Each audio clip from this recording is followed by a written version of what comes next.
Good afternoon. I'm Mike Nicholas with PMOPA. Thank you so much for joining us for this month's webinar, which is focusing on a Garmin update and some exciting new services that Garmin is providing to the general aviation community. Thank you very much for attending today. PMOPA appreciates the partnership we have with Garmin, and we're excited about the webinar and these new services and how they'll benefit PMOPA's members. Pleased to introduce you to Ryan Owens, who will be presenting today's webinar. Ryan is an aviation sales manager. He may be a new face to several of you, but you'll be pleased to get to know him throughout the course of this webinar. We'd love to have your questions and answer those at the end of the webinar. If you do have any questions, please type them into the Q&A portal, which is located in the bottom center of your screen if you're on your computer. With that, I'd like to turn it over to Ryan, and Ryan has a more detailed introduction of himself as part of his presentation. So Ryan, thank you very much for being here and looking forward to your presentation. All right, thanks, Mike. Really appreciate the warm introduction there. As Mike said, I'm Ryan from Garmin. Today, we're going to go through some investments that Garmin has made in the Garmin Pilot space, both via Garmin Pilot Web and Smart Charts. And we'll just go ahead and dive right in. So first, as Mike said, I'm Ryan Owens. I'm an aviation sales manager with Garmin. I've been at Garmin for closing in about a year and a half now, but passionate aviator, long history of aviation. Before my time here at Garmin, I was assistant chief flight instructor of the university. This is a photo of me here with my kids, taking them flying. I've got twins. They're 12 now. They were a little younger in that picture. Yeah, just really excited. And we really appreciate the partnership with PMOPA. And we'll go ahead and just dive right in with that. Oh, here's my contact information. Sorry about that. And just wanted to remind that we're here to serve you. So if you have questions, you might see us in the PMOPA forum. Our username is the Garmin Aviation Team. So we've been interacting on the PMOPA forum. You might have seen our launch of Smart Charts recently, but we're going to go through Smart Charts in some detail today. I'll go ahead and dive right into the agenda here. So we're going to go through Garmin Pilot, our web version, and introduce that. And then we're going to go in through a live demonstration of what Garmin Pilot Web is and the capabilities. So a really cool thing about Garmin Pilot Web is you don't necessarily have to have a subscription in order to get the benefits of Garmin Pilot Web. So I'll show you what you get as a without a subscription, and then really the benefits of being a Garmin Pilot user and really using the web functionality to its full extent. And then we'll go through Smart Charts. So start with a Smart Chart introduction, and then a live demonstrations of what Smart Charts look like as you're using them in your IFR flying. And then, as Mike mentioned earlier, we'll have a little bit of time for Q&A at the end, and hopefully answer anybody's questions. If you have questions, I'm happy to take time to clarify anything or ask or answer questions as they come along. All right, with all that said, let's go ahead and dive right in into Garmin Pilot Web. So what is Garmin Pilot Web? It's a comprehensive flight planning tool for Garmin Pilot. It's a companion application to our Garmin Pilot mobile version. You might be a Garmin Pilot user on a regular basis. So in the past, we didn't have a web-capable Garmin Pilot tool. We've rectified that. So it's a web platform for Garmin Pilot. And that way, what we really want you to think of is, if you want to do your flight planning at a coffee shop, or I actually like to do mine at the office. Sometimes I fly right after work, so I'll do some flight planning here at the office. Send my flight planning information right to my Garmin Pilot application, and then I'm all ready for my flight. So it allows you to use Garmin Pilot on all devices, from large screen computers to iOS and Android devices. And it's going to seamlessly sync Garmin Pilot between your mobile application and the web version. So the website for it is right here. It's pilotweb.garmin.com. I would highly encourage you to try it out. Hopefully after today, you have some better ideas of the capabilities of Garmin Pilot Web, and I would encourage you to go ahead and start using it. So it's a fresh look, enhancements, and overlays. So you'll see the dynamic pop-up modal. If you've been using Garmin Pilot mobile application, you might be familiar with our radial menu. It's that circle menu as you touch the screen. We have a different type of menu in Garmin Pilot Web. It's a pop-up modal. It's on the left side of the screen here. You see the map controls. And then there's a lot of weather improvements. So some really cool animations, especially with air particle movement, some improved METAR overlays and displays, animation playback, which will sync multiple layers, and then trip planning transformed into flights. So one of the things I will note is in Garmin Pilot mobile application, there is a trip function that will sync directly to flights in the Garmin Pilot web application. So you can sync trips to flights. Let's see. So what's free versus what are the paid features of Garmin Pilot Web? So the free would be your maps and charts, just really basic feature with some weather overlays and some basic airport information and flight plan creation. And then with the Garmin Pilot license, with the standard license, you'll have access to flights and aircraft tabs, the ability to plan, save, and file flight plans, request a full briefing, add and edit aircraft profiles, and then all the map layer enhancements. So live internet traffic, which is really cool, lightning and storm cell on radar. We'll take a look at that because the animation's really neat on Garmin Pilot Web, and satellite imagery, pardon me. And then premium is going to be all standard subscriptions and features, plus icing forecasts and Garmin Safe Taxi. So with all that, let's go ahead and dive into the live demonstration. So I'm going to go ahead and stop this presentation, and we'll hop right over to Garmin Pilot Web. So this is Garmin Pilot Web. Now remember, that's pilotweb.garmin.com, right up here in the URL bar at the top of the screen. And you can see that I can actually go ahead and put a flight plan in. Now it will not allow me to select an aircraft, right? So this would be if I do not have a Garmin Pilot subscription, so it doesn't have the ability, obviously, to save aircraft if you don't have a subscription. It's just the base version of Garmin Pilot, but you can still do some basic flight planning. So I can put my flight plan in.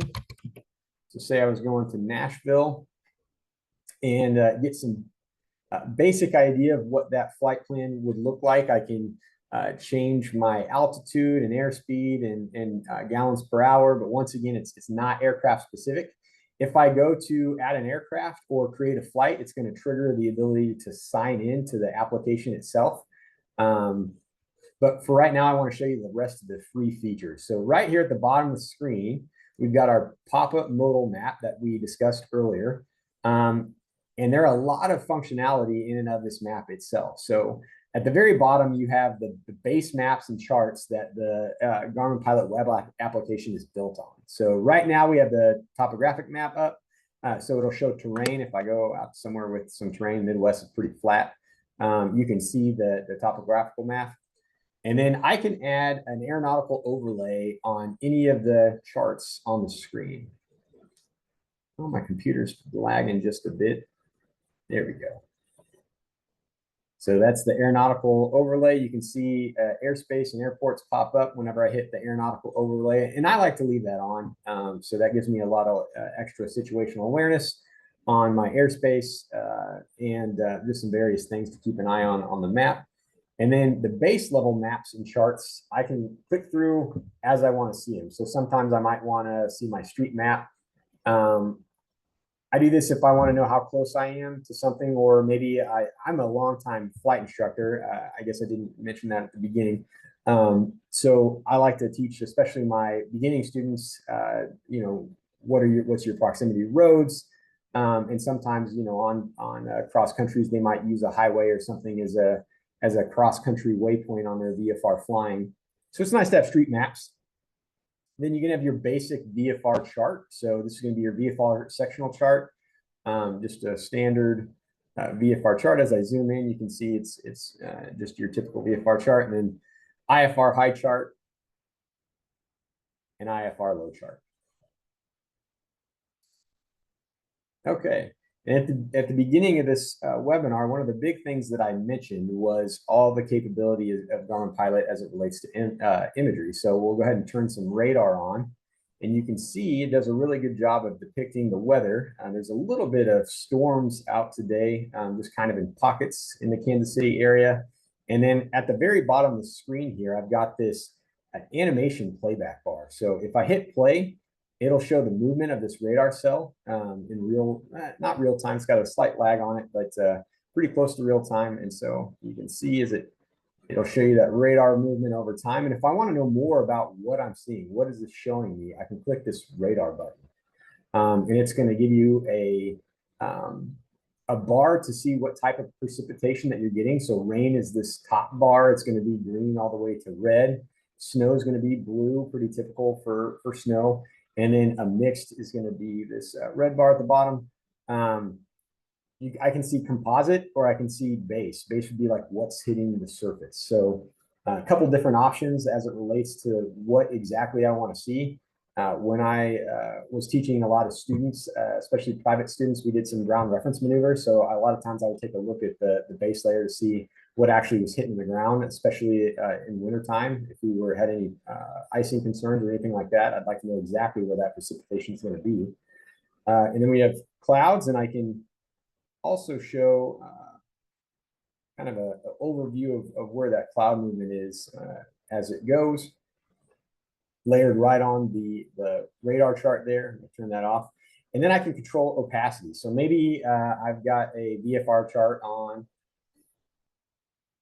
and I want to see where this radar is, but I really want to see behind the radar. I can turn the opacity way down, and it'll give me an idea of where that radar activity is, but I can still see what's going on behind it. If I am curious, how close the precipitation to an airport and the overall radar is blocking the airport or something like that, I can make it opaque so I can see through it. Turn that back up for effects.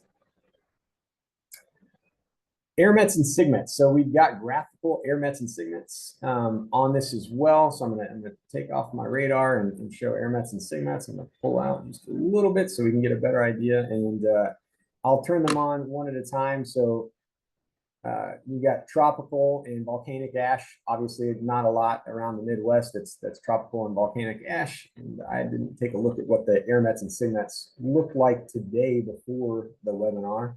But let's see, low-level wind shear and turbulence. It looks like we got a little spot right here.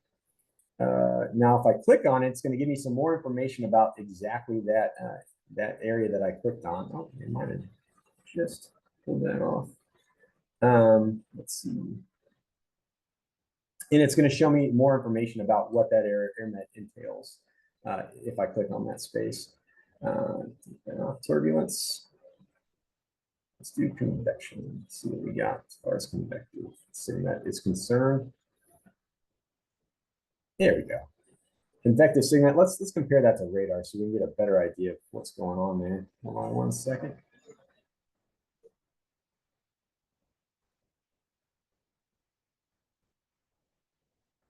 Computer's lagging just a bit, so there we go. We've got convective sigmet. You can see the red sigmet. I'm gonna try to pause it when we got the sigmet going. There we go. All right, we can see the convective outlook, which is this big yellow area right here, and then the sigmets themselves, which is this red box right here. So really good graphical depiction of air mets and sigmets. IFR, you got a little bit of area of IFR near Denver over here. And then icing. So it'll show icing levels as well, or icing air mets, pardon me. So if I want to learn more about that, I can simply click on it. It'll show me a description of what that icing is. Now, as I turn the air mets and sigmets off, one of the neat things about Garmin Pilot Web is literally I can click anywhere on the screen and it'll give me information about the area that I clicked. Our radial menu does this in Garmin Pilot mobile application really well, but the web version has similar capabilities as well. So obviously it's going to say it's a Kansas City Center airspace, give you a lat and long and elevation of exactly where I clicked. And then if I click near an airport in an area that has any airspace, it's going to give me more information about that airspace that I clicked. So once again, the lat and long with the field elevation of exactly where I clicked, but also it understands that there's two pieces of underlying airspace under that exact area that I clicked on. So I've got Kansas City Area C, which is the shelf of the Kansas City Bravo airspace right here. And it's going to give me information on exactly where that shelf is. So 3,000 feet to 8,000 feet. And then it knows right above that is Kansas City Area D, which is the Bravo shelf from 4,000 to 8,000 feet. And that brings us right into learning more about the airport itself. So if I click on an airport, you've got lots of airport information, once again, in the free version of the Garmin Pilot web application. So we've got a daily forecast right here. That's a much requested feature for Garmin Pilot web. So it gives you both a daily forecast and an hourly forecast that I can then scroll through to see what the weather is going to look like in the near future. And you can see as I'm scrolling through the days here, it gives me an estimation of what that forecast is going to look like. And then I can click on the MOS. So this is model output statistics. It uses big data to determine what the weather forecast is going to be. You can click on winds. So it's going to give me a winds and temps aloft table. And then I can move it to the future as well to see what it's going to be like in the future. And then the discussion. So I like to read the weather discussion. For me, it's a very handy feature when the weather is marginal. Like a lot of times when I'm making my no-go decision, you either get it's a really easy go decision or it's a really easy no-go decision. But anytime where there's like, oh, it's 50-50, I'm not exactly sure if it's a go or a no-go, I like to go read the discussion to see if there's additional insights into what's happening or what the weather briefers think the weather might look like. Those are times for me that it's really beneficial to go read the discussion. You can find information about the airport itself. So this is just basic information that you would find kind of on the airports tab in Garmin Pilot mobile application. So we've got elevation, we've got the traffic pattern, magnetic variation for the airport, the lat long, fuel prices, and then how to contact the airport along with fees, going services, frequencies. So it's going to give you all the frequencies for MCI, which is the International Kansas City Airport. Any remarks? Runway. So we've got all the different runways that MCI has available. And then if I click on an individual runway, it'll bring up just that runway and it gives you some idea of the weather direction for that runway. So if I was going to land on 01 right, I could expect like a quartering tailwind from my left here, according to this arrow. Let's go back to the screen and then all of my charts. So the airport facility directory, airport diagram, climb tables, descent tables, any hotspots, inoperative components, takeoff minimums, and then chart of supplement information, along with approach charts, departure charts, arrival charts. We're going to go through charts in quite a bit of detail when we get into the smart chart section. So I'm going to leave charts alone for right now. But you can find all of your approach charts or departure charts right here in the web application, information on fuel, FBO, and then finally any NOTAMs for that airport. So it looks like there was a runway closure, taxiway closure, runway close. So important NOTAMs. Obviously, make sure you're reading the NOTAMs if you're going somewhere on a cross-country flight. NOTAMs are important. All right, moving along, graphical depiction of our TFR. So this is for the Royal Stadium, Kauffman Stadium. It's inactive TFR right now, but a little bit of graphical depiction of TFRs, and then graphical depiction of NOTAMs. So can't display all NOTAMs graphically, but the ones that we can display graphically, we will. So you can see there's a MOA area that's activated from the surface to 10,000 feet here. And once again, if I click on them, it'll give me more information off to the side of what that NOTAM actually is. Turn NOTAMs off and click PIREPs. So get an idea of pilot reports and pull out a little bit. So here's all the PIREPs on the Garmin Pilot web application. Now I can click on them individually to get more information about exactly what that PIREP is. In this case, it looks like a turbulence report for moderate chop. Pardon me, light to moderate chop. And so all of these you can just click on to get more information as you're looking through your route, planning for your next flight. METARs, so it's going to give me a METAR for all the available airports. Green is going to be my VFR airports. Blue is going to be my marginal VFR airports. Red is going to be IFR, and then I've got pink set to low IFR.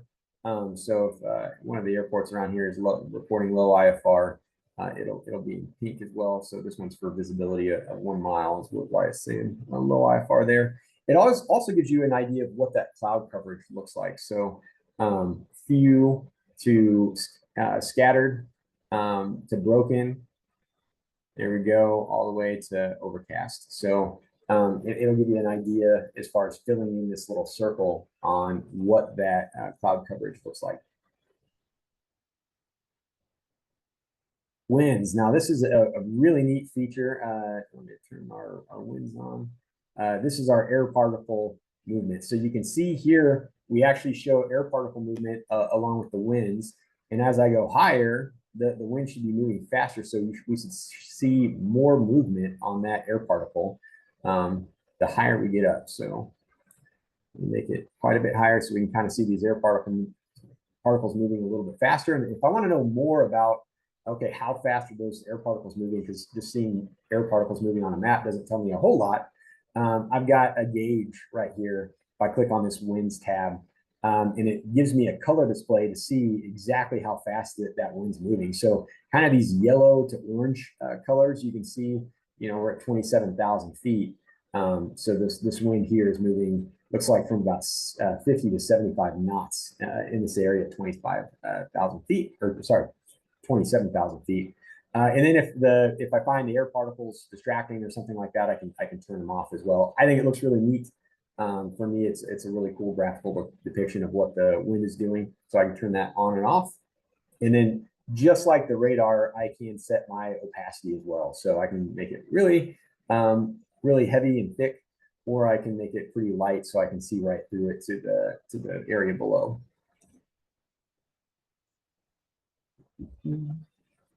Temps are the same way.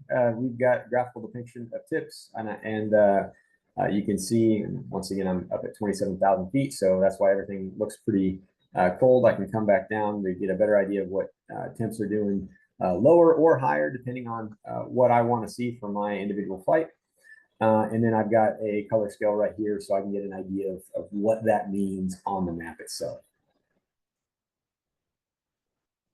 And I've got 100 low lead, fuel prices, and I've got Jet A. So all of these functions that I've just covered in the web version, they're completely free. So just anybody that wants to take a look at Garmin Pilot Web and is curious about our web functionality, you can do this without a Garmin Pilot subscription. But then when we get really into the flight planning tools and the very aircraft or pilot specific tools, you will need to sign in to Garmin Pilot. So let's go ahead and do that so I can show you the additional features that you get for actually being a Garmin Pilot subscriber.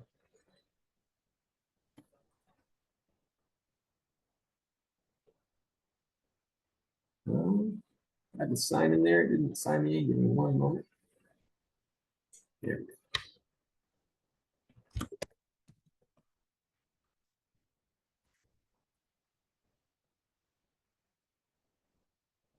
All right, so as you can see, I had some other things turned on my personal Garmin Pilot account. We'll kind of look at those one at a time, and let me show you here. So first of all is traffic. So live internet traffic on Garmin Pilot web version. You can see it's got all the traffic right here. So I can look at an aircraft. I can find out its altitude and speed, along with its track. And then if I click on the aircraft itself, it'll actually show me the origination point and flight plan for that aircraft. Just really nice traffic tool. If I want to see the traffic in Garmin Pilot, and then I'm going to go to, I've also got a satellite map if I want to switch things to satellite. Once again, as a flight instructor, this is really cool to me because I would use this to help my students plan their cross countries, how to pick really good waypoints for VFR cross countries. This would be a great tool for that. I'm gonna go back to the topo map just so we can see the rest of the functionality in the map. And then I'm going to go to the radar and storm cell. So these are the storms, but as you see here, I'm going to move to one of these storm cells. You can see the lightning animation as well within the storm itself. So as I hit play, it'll show you the lightning as that storm is moving on. So just kind of a really neat animation of what that storm has in it. Obviously, if it were me flying, I'm going to stay away from that area. I don't want anything to do with lightning or heavy storms. So really neat feature there. I think that's it for the map. So let's go ahead and hop into flight planning. So you can do flight planning in two ways. Once again, you can do it from the top of the screen here, or I can click into flights. If I click into flights, I get my flight planning page. So a lot of different functionality here. First of all, I can build an aircraft. I've got, let's see. It's an old club airplane I used to fly on a regular basis. The what type of flight rules I want to fly, IFR flight rules in this case, and my altitude. So I can select the altitude for my planned flight for the day. Now, if I click on routes, it'll have all of my planned routes. So this is going to give me, and obviously the most economical route, it's going to give you this little lease symbol. And so I can use that route if I want, or I don't have to. Any departures and arrivals that I want to add. And then weight and balance for the flight itself. I don't have one configured for this aircraft, but we'll go into aircrafts here. Here's your aircraft. So you can create a new aircraft or you can get into one that you've already had created. The aircraft that you've made in Garmin Pilot Mobile should transfer automatically to Garmin Pilot Web, so you should see all your airplanes here. You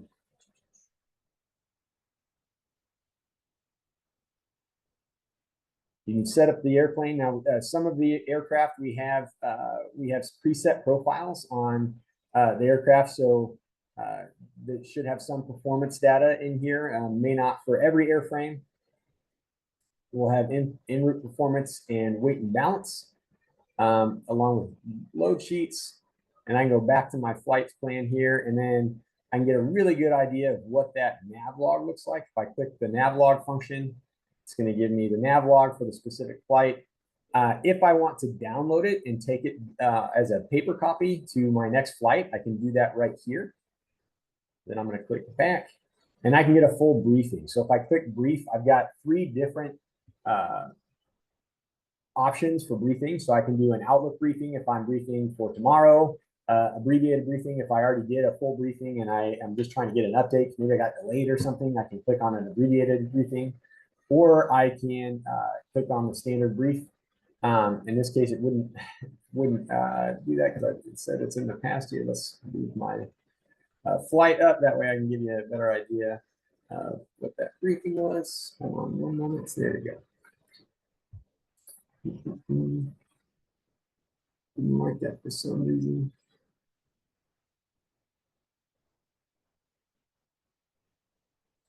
Having trouble with my briefing tab here. I'm gonna have to figure out what's going on there.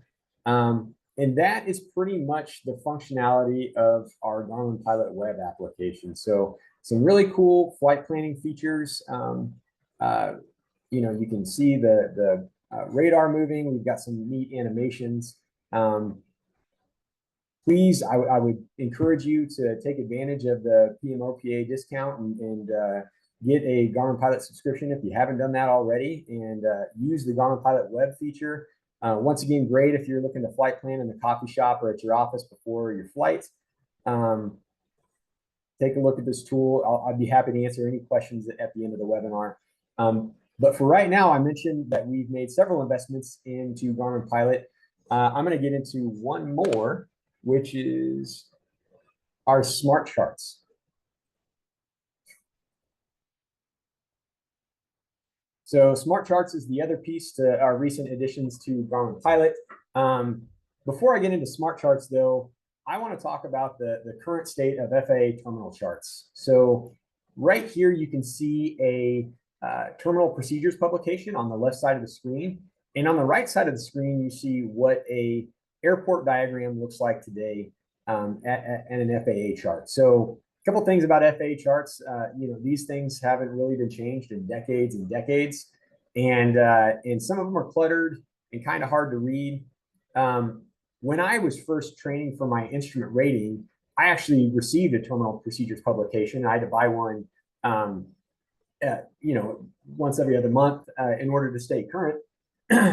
And so what I was doing is actually, some of y'all may experience the same thing, is I would actually rip the charts out of the terminal procedures publication that I wanted to use, and I would knee board them to my knee in flight, and I had to keep track of them that way as I was flying along.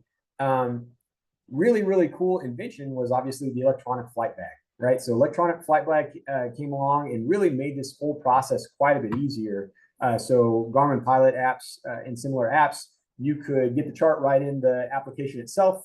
Kind of funny, when I first saw an iPad, I didn't really understand an iPad or what it was used for. And then I realized you could use it for flying. And since then, I love iPads. I'm a big iPad user. But then when I was a flight instructor, I came across a different challenge. Is the students that I was teaching had no reference for what the terminal procedures publication actually was. So they understood approach charts and things like that pretty well. But if they came across a symbol that they didn't know what the symbol was, or if they had an inoperative component, or had needed it to convert, say, feet per nautical mile to feet per minute, they didn't really know where to go to find this information because they had never seen it as one document. And so I actually went out and bought one about 5 years after I started using them, just so I could show students, like, hey, this is what that document looks like all together. And if you have an operative component, this is where you would go to find it. Now, obviously, in Garmin Pilot and other electronic flight bags, you can download just the Legends portion of the Terminals Procedures publication to get better idea of what those chart symbols do and whatnot. But not very easy to do, especially from a flight training perspective. So, and then here we've got an arrival procedure, and you can see this arrival procedure is pretty cluttered. It's difficult to understand the information or to see what I'm supposed to do. There's a route description at the bottom of the screen. So depending what procedure I'm using, I would read a different part of the chart. So it's cluttered, it's distracting, and there's really hasn't been a lot of innovation in really decades. And so, man, here at Garmin, we just really thought there's got to be a better way to do this. And Smart Charts has been the answer to that. So a little bit of Garmin's background on databases. We've been dynamically moving maps for decades. So, obviously the 430 came about in the late 90s.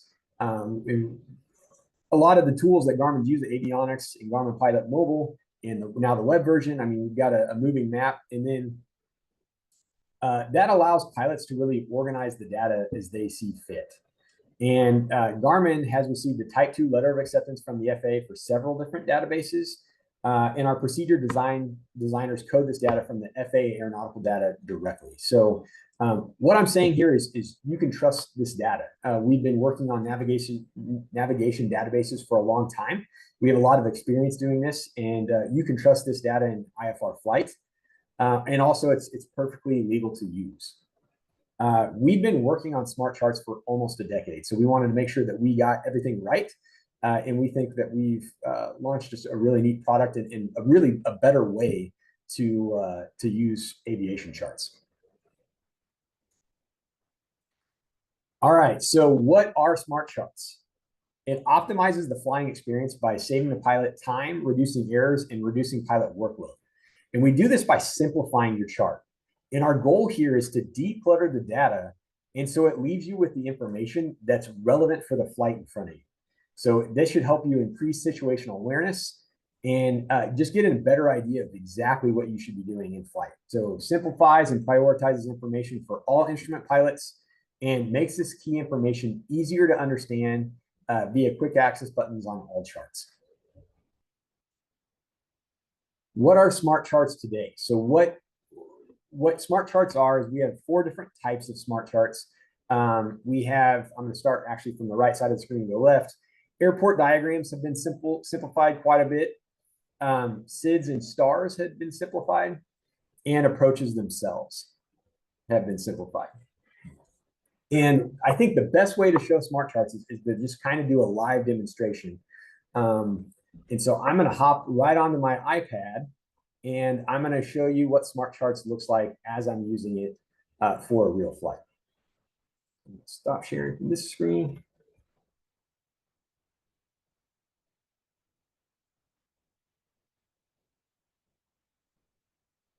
Give me just a moment, please, while I pull my iPad up.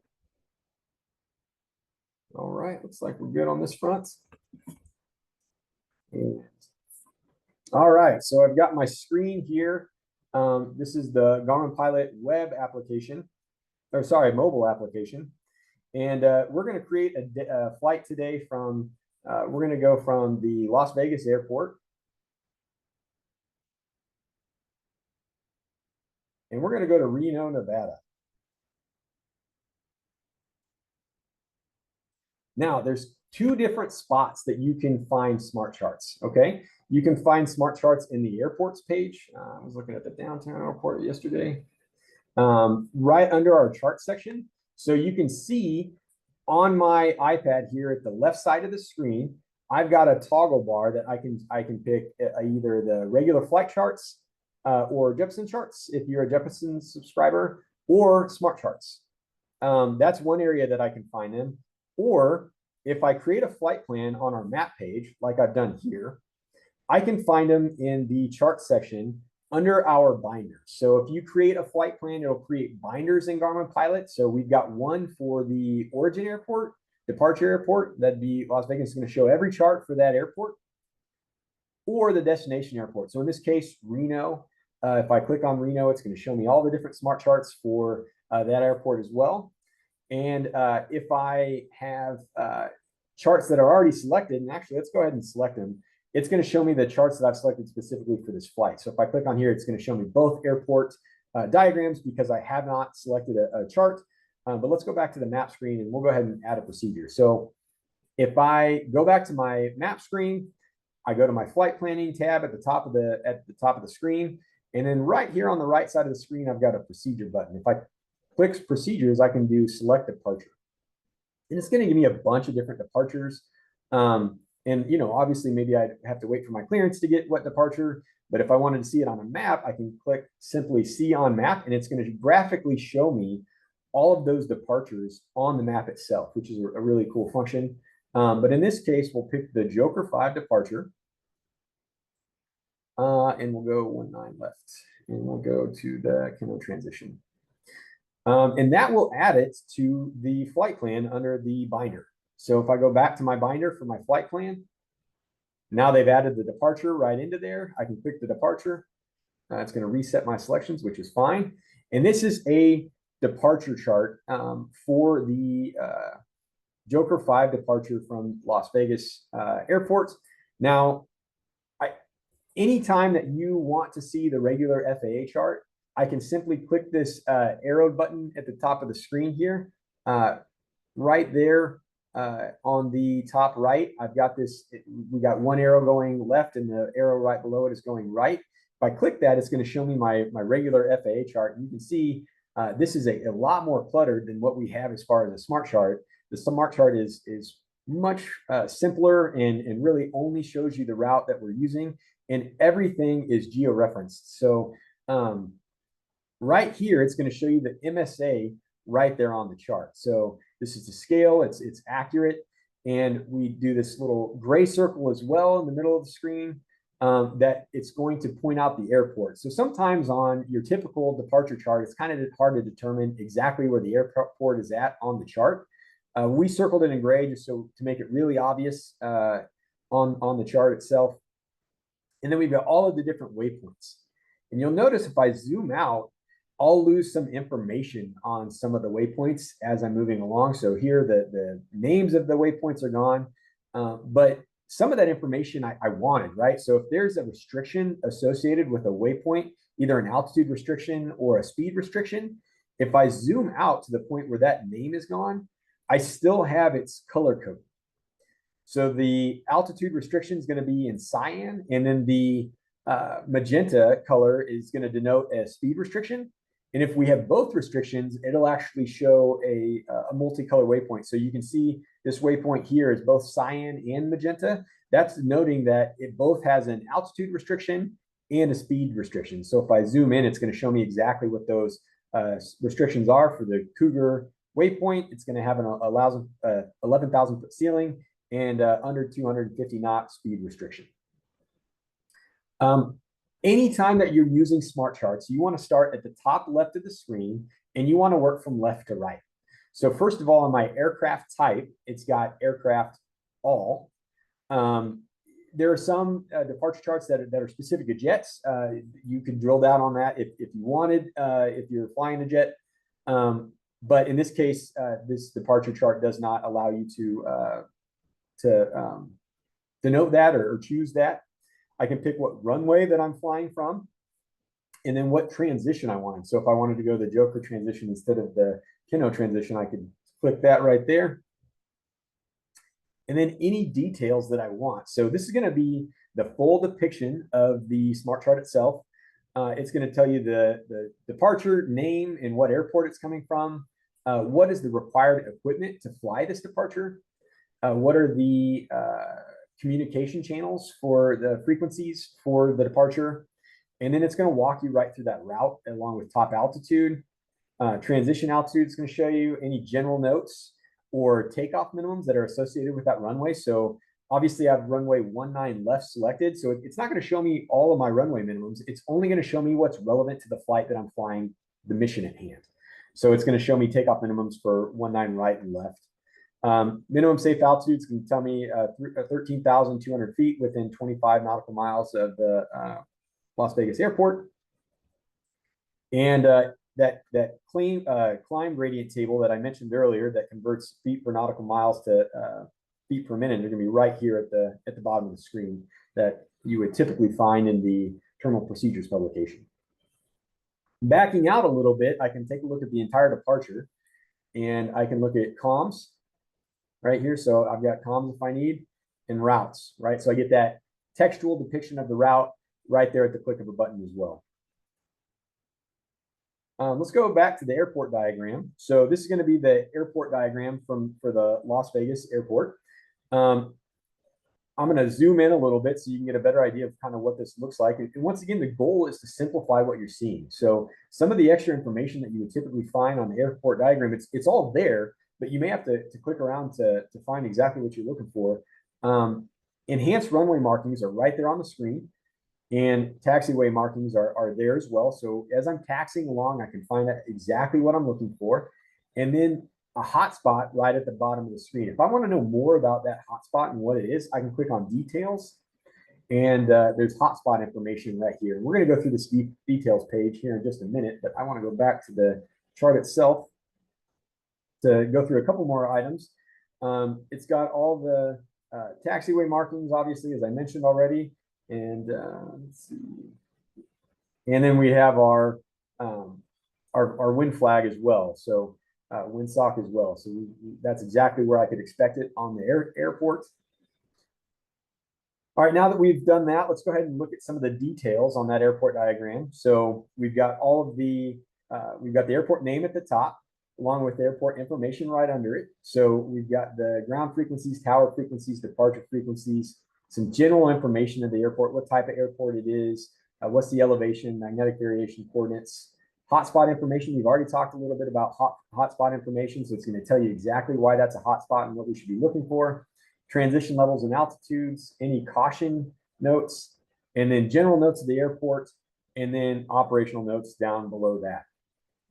Also, it's going to show me runway departure information. So if anything, any runway has a particular takeoff procedure or obstacle notes or minimums, I can simply click right here and it'll show me those notes and minimums. And then if it's got alternate minimums as well, I can see that at a touch of a button. Going back to the airport diagrams, if I want to see the comms as I'm looking at the screen, I can simply hit the comms button. It's going to pull all that information up. Once again, giving me the information I need for the mission at hand. All right, going back to our maps page, let's go ahead and pick an arrival. So let's see, procedures, select arrival. Let's do we'll select it on the map. Once again, we can kind of graphically see what we're looking at here. We'll do the SCOLA 1 arrival, do the Keno transition. We'll pick runway.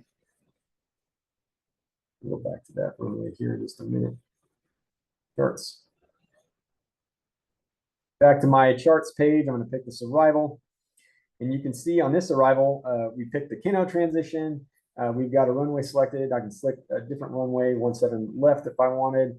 And it's going to show us all that same waypoint information. One thing I didn't hit on the departure chart was the minimums here. So we've got the MEA, the MOCA, the course direction indicator, and then the nautical miles to your next waypoint right at the bottom of the screen here.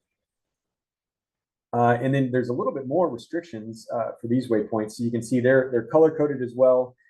So most of them have altitude and speed restrictions. But working left to right, as we do with smart charts, we can see an aircraft, it's going to be all. We already picked a transition, picked a runway. I could select a different one if I wanted. And then I can find details for this procedure itself. So this is going to look a lot like the departure procedure notes, but it's going to be an arrival version. So basically, it's the SCOLA 1 arrival. It's going to tell you the equipment required, the communication channels, transition levels, routes, and some information right at the bottom as well. And then if I'm looking at this chart and I want to see comms, I can just click that comm feature. It's going to bring those communication channels right up for me, and then a textual depiction of the routes as well. And then maybe as you're learning smart charts, if you're a little more comfortable with your regular charts, you can click that arrow button. It's going to bring up the procedure itself on the FAA chart as you would normally see it. All right, let's look at approach charts. So charts. I'm gonna go to the airports page for this. Charts. And we'll look at let's do the ILS 117 right. So this is going to be an approach chart.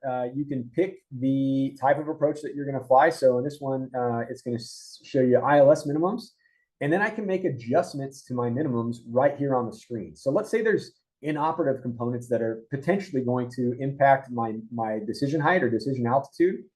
If say, for example, my approach lighting system is inoperative, I can click inop right there, and it's going to change my minimums right there on the screen. In this case, it's going to change my visibility on the right there.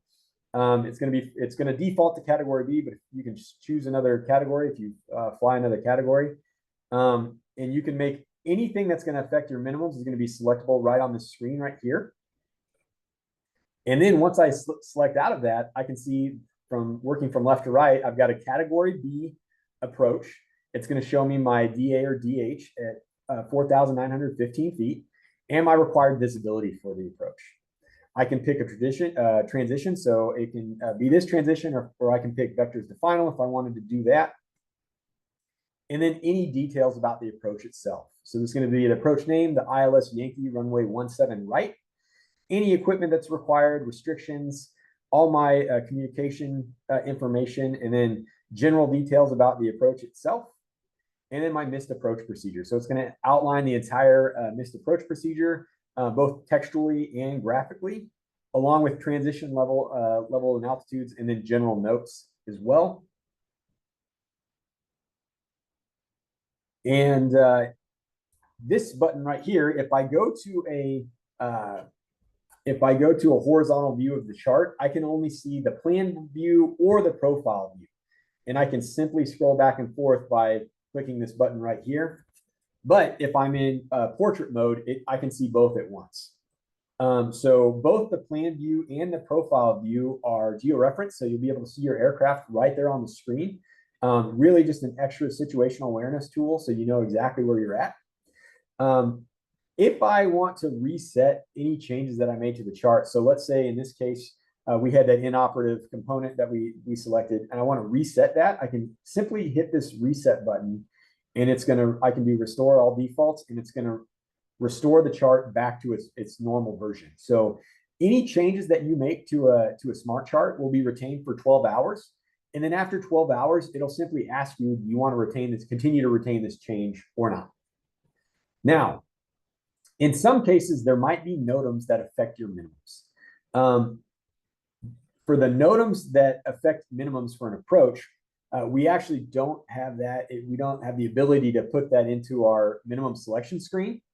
However, I can simply go up here and I can look at my minima adjustment details. So any changes that I've made to this approach chart will be outlined in my minima adjustment details.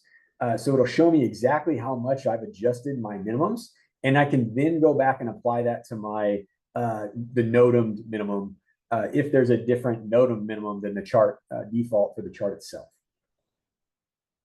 And then right at the top of the screen, once again, I've got comms. I got all the information I need to brief the approach itself. And I've got a graphical depiction of the missed approach procedure right there at the top of the screen. One other feature I'd like to kind of show you, I'm going to go to a different approach chart right here real quick.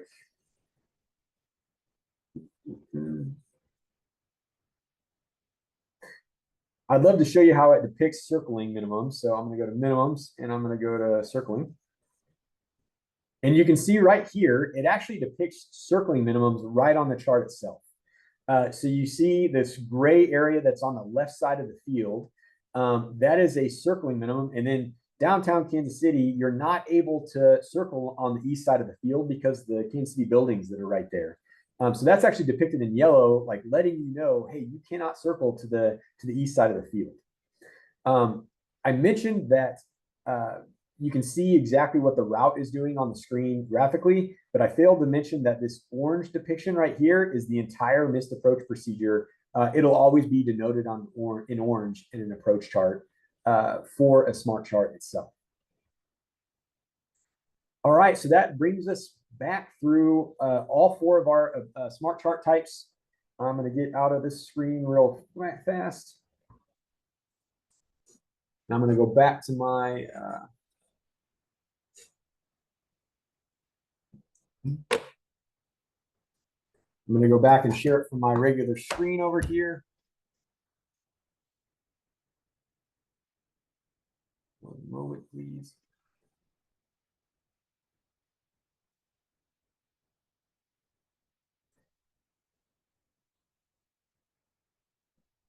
And that is it for our smart charts presentation. So thank you very much. Please give smart charts a try. In order to get smart charts, it does require a Garmin Pilot premium subscription. And it is only for iOS currently, but I certainly, if you're a Garmin Pilot user, I would certainly encourage you to go try to use smart charts, use them in flight. I've had a lot of fun flying IFR with them. I've done a couple of things, like I've intentionally selected the wrong chart just to see how quickly I could fix it and get the information I need just for that particular approach that I was flying. And I think they're a really neat innovation to FA regular charts. And I'd encourage you to go out and use them in the field. So that's the end of my presentation. I'll turn it back over to Mike to see if we have any questions. I'd be happy to take questions and serve you in any way I can on that front. Well, Ryan, thank you so much. I greatly appreciate that, and exciting new innovation from Garmin. I'm not surprised about the innovation, and I mentioned to you yesterday on our prep call that I just switched back to Garmin Pilot, so looking forward to trying these out myself. So we have one question that came in. Before I read that question to you, just a reminder, if folks have questions, please click on the Q&A portal in the bottom center of your screen and type your question in, and we'll get to it in a moment. So Ryan, the first question that's in is, does Garmin Pilot Pro allow for fuel calculation data to be entered as it is presented in the Piper M Series Turbine POH? In particular, where the fuel calculation provided as a total fuel to take off and climb to altitude. It's been a challenge with other EFBs. I am not sure on that capability exactly. I'm going to have to take a look into that. We are always building our performance library, and especially with the fuel calculation specific to the Piper, I'm going to have to look into that to see what the capabilities are and get back to you all on that front. Okay, great, thanks. And then we can post that on the forums, perhaps as a follow-up to the Absolutely. Next person asked, when will both products be available in Europe? Because we do have a good number of European members. That's a great question. Right now, they're both for US and Bahamas only. We've had this question a lot. It's been a highly requested feature. Don't have a timeline or anything to share on that front yet, but we've had a lot of interest in Europe, especially, and we are working hard to expand our use of both those products. Thank you. Next question is, what is the cost? To Garmin Pilot to Smart Charts.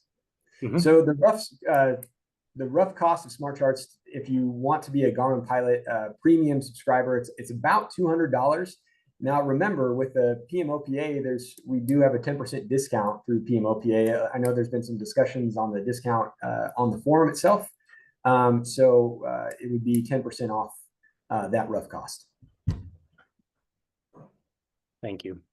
Those are all the questions that came in. And if you could just take a moment to highlight again the member discount and just talk a little bit about the Fly Garmin website. I think that might be helpful for folks who are listening, and then that'll give folks a chance to type in some more questions if they have any. Absolutely. So we have had some questions on the Garmin discount recently on the forum.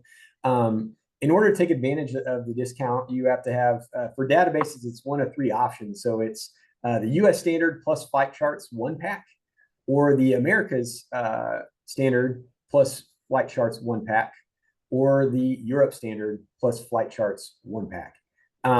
Any of those three options we can give a code for. So you have to email membership@pmopa.com to get that user code. And then as you're going in to purchase those databases, you'll supply that code as part of the checkout. Now you will have to select the auto renew feature in order to complete your checkout in the flygarmin.com. But if you want to take advantage of that discount in the future, you'll need to go back in and deselect auto renew. Otherwise, it'll auto renew at the full price. So what I would recommend is setting a calendar reminder right now so you can remember, like within a year's time, to go in and deselect that. The next time your database purchase comes along, you can get a new code, and we can make sure that you continue to get that discount moving forward. All right. Thank you very much for giving that overview. Next question that came in is somebody, it looks like a comment. I don't see a question mark here, but they said also premium upgrade is included in Pilot Pack or 1-pack. That is correct. Yes, Pilot Pack or 1-pack is going to include a premium upgrade. Thank you. Thanks. And hopefully you have this next question or comment on your project plan as well. Do you think that smart charge could be integrated in the avionics in the future, maybe via an update of the avionics G1000, G2000? As I mentioned, we're always working to expand the use of innovative products. And it's something that's been highly customer requested. So we've passed that feedback along internally, and it's something we're definitely looking at for the future. Yeah, great. Thank you. And looks like the last question, then we'll be about out of time. So the number of questions is great. And if anybody has any further questions, feel free to reach out via the forums. Ryan's pretty active in monitoring the forums, and you can always reach out to me as well, and I can forward the question on to our friends at Garmin. But last question is, what functionality is available or will be available for Australia?